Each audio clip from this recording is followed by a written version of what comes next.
Dears, आज हम मंगल के कुछ अभियानों को समझेंगे। कौन सा अभियान किस देश ने भेजा है, क्योंकि ये हमारे लिए इम्पोर्टेंट हो जाता है, क्योंकि अभी चंद्रमा पर चंद्रयान 3 गया है, तो ये इसलिए अभी के लिए थोड़ा सा इसे ध्यान रखने की ज़रूरत है। साथ में मंगल को हमने समझ लिया है। वैसे जब हमने सौरमंडल को समझा तो सूर्य और सूर्य के सभी ग्रहों को हमने एक एक करके ध्यान से समझा। लेकिन आज थोड़ा सा हम, क्योंकि अभियान करने जा रहे हैं, तो हमें कोई पहली बार यदि देख रहा हो तो वो मंगल को भी समझे। तो यहाँ मंगल से हम समझने का प्रयास करते हैं कि मंगल क्या है, और उसके साथ में ये केवल समझा था, लेकिन आज हम मंगल का पृथ्वी और सूर्य से क्या संबंध है ये भी समझ लेते हैं, और फिर उसके अभियान।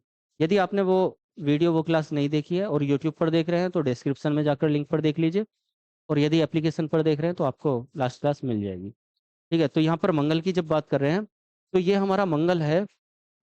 ये मंगल, अब इसका कलर दिख रहा होगा आपको, रेडिश। अब रेड नहीं दिख रहा हो तो मतलब ऐसा मान लीजिए कि ब्राउन टाइप का। अब सीधा सा इसको लाल ग्रह बोला जाता है। और लाल ग्रह बोलने का कारण क्या है? तो इसकी मिट्टी जो है वो सतह हमें लाल रंग की दिखाई देती है, और उसका कारण है लोहे ऑक्साइड, आयरन ऑक्साइड। मैंने पहले भी बताया कि जहाँ पर आयरन होगा, जहाँ पर लोहा होगा, लोहे के तत्व होंगे, वो चीज़ हमें लाल दिखेगी। जैसे हमारा ब्लड, हमारा खून हमें लाल दिखता है, किस कारण से? हीमोग्लोबिन के कारण। और हीमोग्लोबिन में क्या होता है? हीमोग्लोबिन में होता है आयरन। दूसरा उदाहरण बता देता हूँ कि जैसे लोहा है, लोहे पर जंग लग जाता है तो वो हमें लाल दिखता है। आप कहोगे कि वो तो काला दिखता है, तो उस जंग पर पानी डालिए और उसको पानी से छुटाइए, है ना। या बरसात में जब जंग लगी हुई कोई चीज होगी तो वहां से लाल रंग बहेगा, लाल पानी। किसके कारण? आयरन के कारण, लोहे के कारण। ठीक है, तो ये हो जाता है हमें। तो वो जंग के रूप में इसकी मिट्टी में मिला हुआ आयरन है जो इसकी सतह को लाल बनाता है, और उसके कारण हमें क्या दिखता है? ये लाल ग्रह दिखता है। समझ में आ गया होगा? तो इसको लाल ग्रह, लाल ग्रह बोला जाता है आयरन ऑक्साइड के कारण। ठीक है, पृथ्वी के समान दो ध्रुव हैं। जैसे पृथ्वी, ये हमारी पृथ्वी है, इस पृथ्वी पर दो ध्रुव हैं, उत्तरी ध्रुव और दक्षिणी ध्रुव। तो उसी के समान ये दो ध्रुव हैं। इसका घूर्णन पृथ्वी के घूर्णन जैसा है। जैसे पृथ्वी एक चक्कर लगाने में 24 घंटे लेती है, मतलब 24 घंटे का। और इसके कारण क्या होता है? तो इसको बोलते हैं हम घूर्णन, एक चक्कर लगाना। और उस एक चक्कर का मतलब होता है एक दिन पूरा होना। तो ये 24 घंटे में पूरा कर रही है, 12 दिन, 12 घंटे दिन और 12 घंटे रात। और दिन और रात का कंसेप्ट सीधा सीधा सा है। जिधर से सूर्य का प्रकाश दिख रहा है उधर दिन, जिधर नहीं दिख रहा है उधर रात। बिल्कुल सिंपल। एक ही टाइम पर दिन और रात होते हैं, जो उन्हीं 24 घंटे में। तो जिधर प्रकाश दिख रहा है सूर्य का उधर दिन, जिधर नहीं दिख रहा उधर रात। ठीक है, तो इस पर भी जो इसका घूर्णन है वो लगभग पृथ्वी के जैसा ही है। जैसे पृथ्वी पर 24 घंटे में है लगभग में, ठीक है, वैसे ही इस पर भी लगभग 24 घंटे 37 मिनट और कुछ सेकंड में इसका घूर्णन हो जाता है। पृथ्वी का झुकाव 23.5 डिग्री है और इसका झुकाव 25 डिग्री, ये डिग्री है 25 डिग्री। झुकाव का मतलब है अपनी अक्ष पर पृथ्वी ऐसे होना, ऐसे घूमनी चाहिए थी सीधी अगर होती, लेकिन ये ऐसे झुकी हुई है 23.5 डिग्री। तो वैसे ही मंगल भी झुका हुआ है 23.5 डिग्री। अब इसकी वजह से होते हैं दिन और रात, घूमने की वजह से। और झुकने की वजह से होते हैं ऋतु परिवर्तन। ऋतु परिवर्तन का मतलब गर्मी सर्दी बरसात। तो मंगल पर भी क्या होता है? दिन और रात और ऋतु परिवर्तन लगभग पृथ्वी के जैसे होते हैं। क्यों? क्योंकि दो ध्रुव हैं, वो पृथ्वी के जैसे हैं, घूर्णन पृथ्वी के जैसा है और इसका झुकाव पृथ्वी के जैसा है। तो पृथ्वी के जैसे दिन और रात और ऋतु परिवर्तन। ठीक है, अब कहेंगे कि पृथ्वी की बहन फिर शुक्र को क्यों बोल रहे हैं? शुक्र को इसलिए बोल रहे हैं, पहली बात पृथ्वी के पास है, दूसरी बात पृथ्वी के जैसा द्रव्यमान है, उसका आकार पृथ्वी के जैसा है, रूप रंग पृथ्वी के जैसा है। ठीक है, जैसे हम दो भाई या दो बहन जुड़वा किसको बोलेंगे? जो एक जैसे दिखते हो, तो वो पृथ्वी के जैसा दिखता है और पास है। ये दूर है थोड़ा, और पृथ्वी के जैसा है, इसका साइज नहीं है, उससे लगभग आधा है। ठीक है, अभी आगे चल के मैं दिखाऊंगा कितना है। तो इस पर दो उपग्रह हैं इसके फिलहाल के लिए। अभी आगे चल के दिखाऊंगा कि इसका जो साइज है उसके साइज का वो, उसकी त्रिज्या, उसका व्यास इतना है जितनी इसकी त्रिज्या है। ठीक है, तो इसलिए उसको, इसको बहन नहीं उसको बहन बोल रहे हैं हम। अब यहाँ पर इसके दो उपग्रह हैं, फोबोस और डीमोस। इसका जो डीमोस उपग्रह है वो पूरे सौरमंडल का सबसे छोटा उपग्रह है।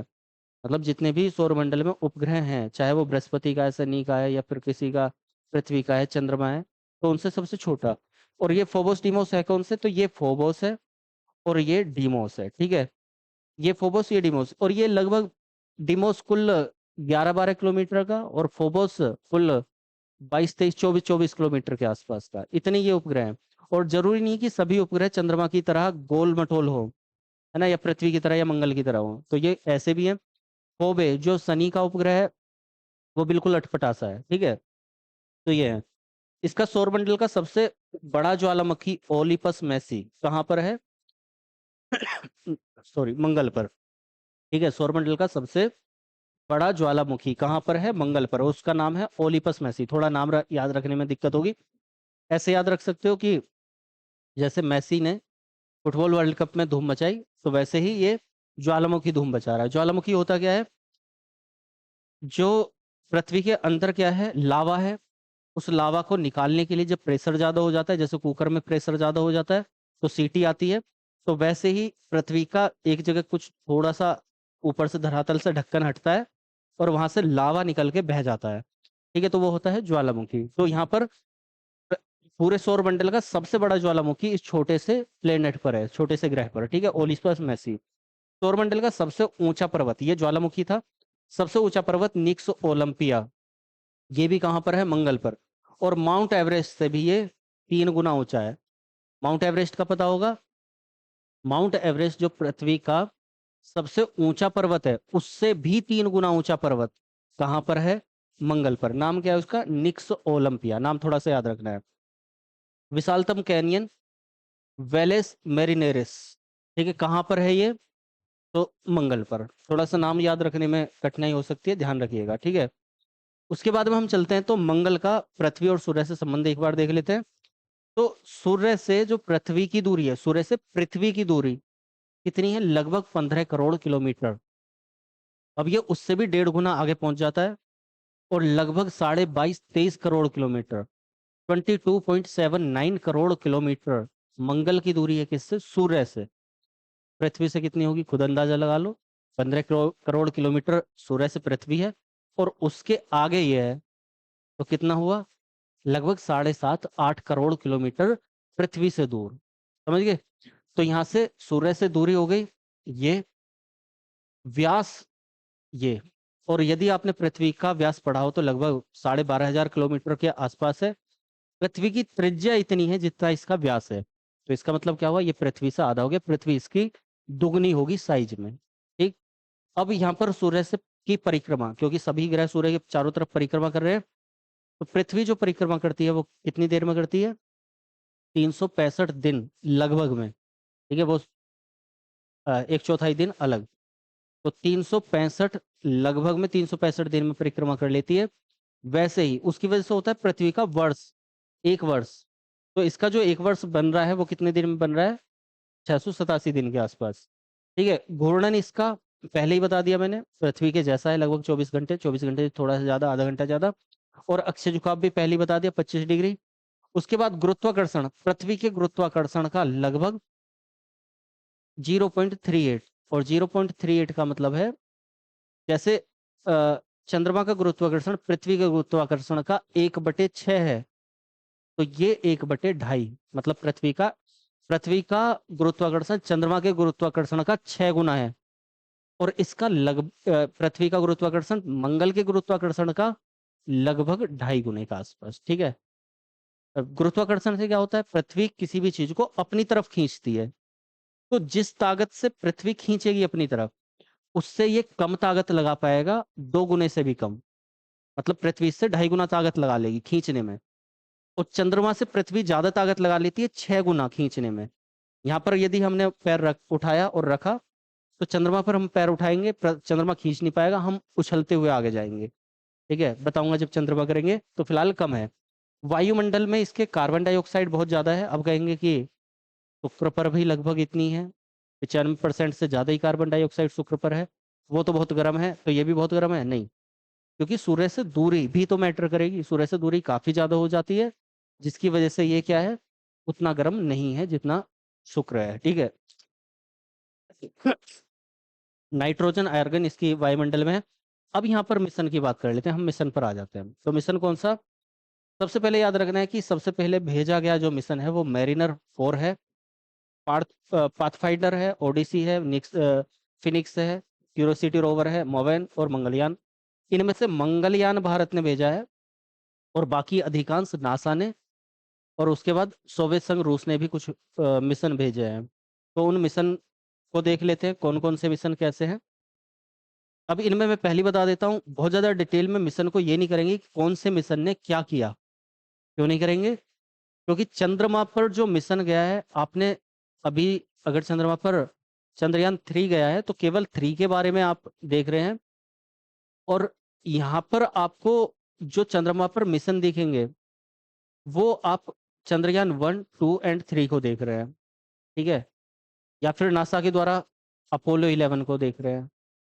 अब यहाँ पर जो मिशन है वो बहुत सारे मिशन हैं, जिनमें से बहुत सारे मिशन फेल भी हुए, तो सभी मिशन को नहीं करना।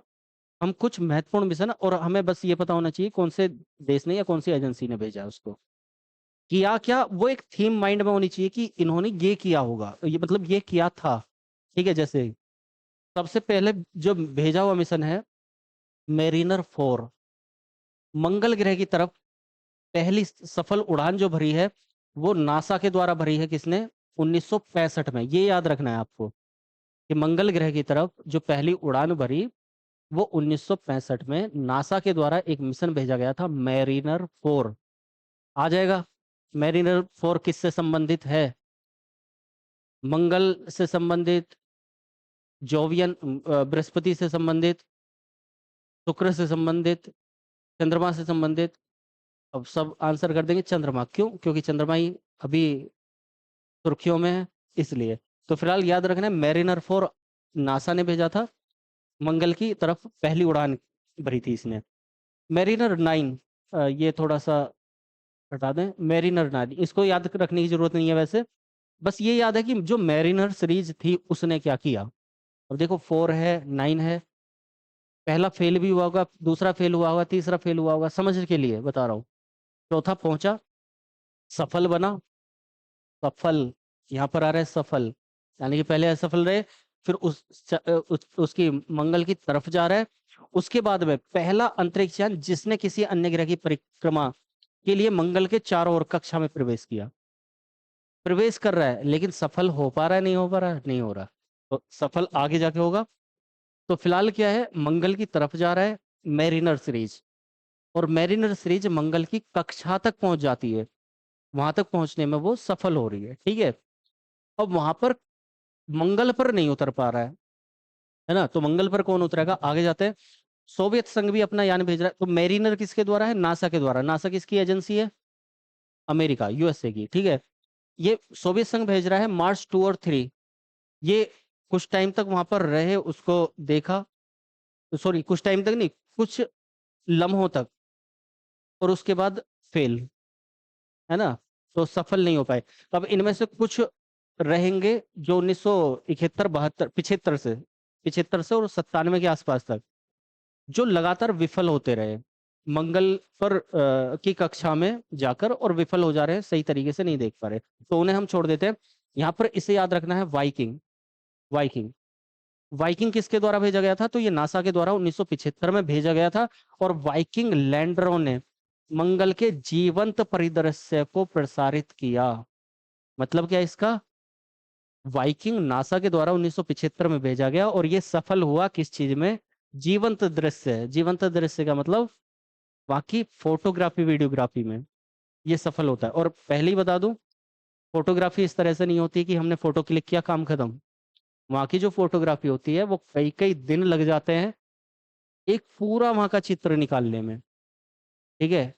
एक जो हमने अभी कैनियन देखी थी, ग्रैंड एक कैनियन थी, है ना, कैनियन का मतलब एक गर्त, तो उसका चित्र निकालने में 2 से 3 हफ्ते लगे हैं उसको पूरे को लेने में। ठीक, तो यहाँ पर ये क्या कर रहा है, वहां का जीवंत परिदृश्य देख रहा है। कौन? वाइकिंग। हो गया 1975। उसके बाद कोशिश की गई कि चंद्रमा पर जाए, सॉरी मंगल पर जाए। अच्छा, हो क्या रहा है, मंगल को जब देखा जा रहा है तो मंगल पर कुछ धारियां दिख रही हैं व्हाइट कलर की। जब दूर से देखा जा रहा है, यहाँ से देखा जा रहा है ना, 5 ग्रह पृथ्वी से देखे जा सकते हैं नंगी आंखों के द्वारा, बुध, शुक्र, पृथ्वी, मंगल, बृहस्पति, ठीक है। अब लेकिन उनमें ये याद रखना है कि उसको नंगी आंख से तो हम ये देख नहीं सकते उस पर चल क्या रहा है। तो उसको यहाँ से जब देखा जा रहा है दूरबीन के द्वारा और फिर धीरे धीरे सैटेलाइट के द्वारा उसकी तरफ जाकर देखा जा रहा है, तो वहां पर क्या मिल रहा है हमें, कुछ सफेद धारियां मिल रही है। वो सफेद धारियां जब दूर से आपकी सफेद धारी दिखेगी आपको, तो आपको ऐसा लगेगा कि यहाँ पर कोई पानी बह रहा है। और यही कारण था कि मंगल पर इतने सारे शोध के लिए यान भेजने की कोशिश की जा रही है। ठीक है, किस लिए? कि पानी है, पानी है, पानी है। और पानी है, जल है तो जीवन है। इसका मतलब जीवन की संभावनाएं वहां पर बन रही हैं। और जीवन की संभावनाएं अगर चंद्रमा पर बन रही हैं, तो क्योंकि यहाँ पर जनसंख्या ज्यादा होगी तो वहां पर बसा दे जाके। पानी होगा तो जीवन होगा। तो वैसे ही चंद्रमा की जगह आप तुलना कीजिए कि मंगल पर अगर पानी दिख रहा है तो जीवन हो सकता है। तो वो जो व्हाइट कलर की धारियां दिख रही हैं उनको सोचा जा रहा है कि ये पानी की धारियां हैं। लेकिन जब यहाँ से भेजा जा रहा है, इसके जीवन चित्र लिए जा रहे हैं, तो वहां पे देखा जा रहा है ये धारियां तो हैं, लेकिन पानी कहाँ है? तो पानी शायद सूख गया है। ठीक है, वहां पे कुछ दरारें बनी हुई हैं। अब जब ये चित्र देखे जा रहे हैं तो वहां से पता चल रहा है, यहाँ से ये चित्र लेगा पाथ फाइंडर, ये चित्र ले रहे हैं, तो वहां से देखा जा रहा है कि यहाँ पर ये कुछ जैसे चंद्रमा के लिए, कि यहाँ पर ये जो हमें दिख रहे हैं यहाँ पर कुछ गहरे गर्त भी हैं। यहाँ पर ज्वालामुखी है। ज्वालामुखी देखेगा ये वाइकिंग, कि यहाँ पर एक ज्वालामुखी है, यहाँ पर एक गर्त बनी हुई है, यहाँ पर पर्वत है। तो वो सारे चित्र लिए जा रहे हैं, उनसे शोध किया जा रहा है। अब फिर क्या किया जाएगा? अमेरिका ही, वही नासा पाथ फाइंडर भेजेगा। ठीक है, पाथ फाइंडर। पाथ फाइंडर नाम का मतलब पता चल रहा होगा, रास्ता दिखाने वाला। मंगल के लिए उतर सके हम मंगल की सतह पर। ठीक है, तो ये 97 में भेजा गया। और नासा ने ही फिर 2001 में ओडिसी यान भेजा मंगल की कक्षा में, जिसने प्रवेश कर लिया, सफल प्रवेश। ठीक है, तो वो कौन सा? मार्स ओडिसी। अब ओडिसी को उड़ीसा वाला सोच के इंडिया मत कर देना। यहाँ पर ये चीजें इसलिए बता रहा हूँ, अभी तक जो आप सारे यान देख रहे हैं, जो मिशन देख रहे हैं, वो नासा के द्वारा भेजे गए हैं। उनमें से एक जो मार्स 2 और 3 था, वो किसके द्वारा? वो सोवियत संघ, रूस के द्वारा। आप देखिए यहाँ पर Mariner 4 NASA, 9 NASA, Viking NASA, America, Pathfinder, Odyssey. उसके बाद भेजा जा रहा है 2007 में फिनिक्स मार्स लैंडर। और लैंडर का मतलब है कि यहाँ पर ये लैंड करवा दिया गया है। लैंडर का मतलब, अगर आपने मेरी चंद्रमा वाली वीडियो या क्लास नहीं देखी है, चंद्रयान वाली, चंद्रयान 3 वाली, उसमें मैंने बिल्कुल आराम से, अगर आप कुछ भी नहीं जानते होंगे क्या लैंडर होता है, क्या रोवर होता है, कैसे काम करता है, रॉकेट कैसे उड़ता है, वो सारी चीजें बिल्कुल आसान लैंग्वेज में बताई है। उसको जरूर देख लीजिएगा, पता चल जाएगा कि ये लैंडर और रोवर क्या है। फिलहाल हल्का सा बता देता हूँ। लैंडर का मतलब लैंड करवाने वाला, उतारने वाला। रोवर का मतलब रोव करने वाला। रोव का मतलब वहां पर उतरकर चलने वाला, जगह जगह जाकर छानबीन करने वाला, खोज करने वाला, शोध करने वाला, सैंपल कलेक्ट करने वाला। वो होता है क्या? रोवर। रोवर। ठीक है, तो यहाँ पर 2007 में क्या भेज दिया गया नासा के द्वारा? एक लैंडर भेज दिया गया, lander mission Phoenix Mars lander. नाम ध्यान रखना है। कब भेजा गया? 2012 में, फिनिक्स मार्स लैंडर। और फिर नासा के द्वारा ही 2012 में क्या भेजा गया? Curiosity rover. यहाँ पर एक चित्र दिख रहा होगा, तो ये क्यूरियोसिटी रोवर है। और ये क्या कर रहा है? यहाँ पर खोज कर रहा है चंद्रमा पर, और ड्रिलिंग वगैरह कर रहा है, जिससे चंद्रमा की सतह से अंदर से कुछ निकाल सके। ठीक है, बहुत गहराई से नहीं, वहीं से कुछ निकाल सके। तो ये मार्स क्यूरियोसिटी रोवर, ठीक, जो वहां उतरकर रोव करके और सैंपल कलेक्ट कर रहा है, शोध कर रहा है, उसको बोल रहे हैं हम रोवर। तो ये भेजा गया। और भारत ने फाइनली, भारत ने भी पीछे क्यों हटे?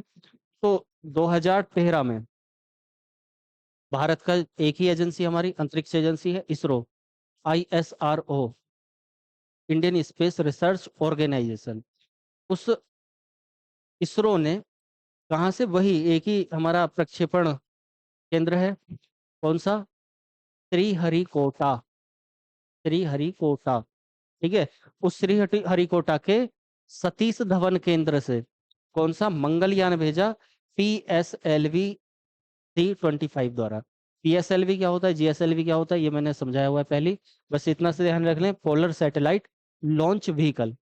मतलब एक जगह से दूसरी जगह जाने के लिए एक सवारी जो यहाँ से और वहां पहुंचाएगी उसको, और वहां पर जाकर वो अलग और यान को अलग कर देगी। तो वो पीएसएलवी के द्वारा भेजा गया था मंगलयान, किसके थ्रू? पीएसएलवी के थ्रू, इसरो, भारत की जो स्पेस एजेंसी है, इसरो के द्वारा। ठीक है, तो कुल मिलाकर क्या चल रहा है अब वहां जाकर? एक चीज और बता देता हूँ, पानी नहीं मिला लेकिन बर्फ मिली, ध्रुव मिले, ध्रुवों पर बर्फ मिली, मतलब बहुत ठंडा भी है, बर्फ के जो कार्बन है वो बर्फ के रूप में मिला हुआ है, शुष्क कार्बन जिसको बोला जाता है। हमें कैनियंस मिली हैं, गर्तें मिली हैं, ज्वालामुखी मिले हैं, ठीक है, और पर्वत, ये सब चीजें तो मिली हैं, लेकिन कोई नदी या कुछ ऐसा नहीं मिला है। संभावना है कि मिल जाए और हम जाकर वहाँ रहने लग जाए। ठीक, फिलहाल शोध चल रहे हैं। तो ये आज मैंने मिशन बताए हैं, उनमें से याद रखना आप कि Mariner, series, Viking, Pathfinder, Odyssey, Phoenix, Curiosity, इनका एक क्रम याद रखना कि किस क्रम में और सन कि लगभग कब। जैसे ये वाइकिंग बहुत पहले वाला है, पाथफाइंडर बाद वाला है, 2001 के बाद में ओडिसी यान, 7 में फिनिक्स और 12 में क्यूरियोसिटी, हमने 13 में मंगलयान भेजा। थोड़ा सा ये चीज़ आप लोगों को याद रखनी है। तो मंगल समाप्त। अब जब मंगल पर हम पहुंचेंगे रहेंगे, बाकी तब देखेंगे। तो मिलते हैं नेक्स्ट वीडियो नेक्स्ट क्लास में किसी और चीज़ के साथ में। तब तक के लिए सारथी से जुड़े रहिएगा, बने रहिएगा, बाकी सबको जोड़िएगा। इतना ही, धन्यवाद।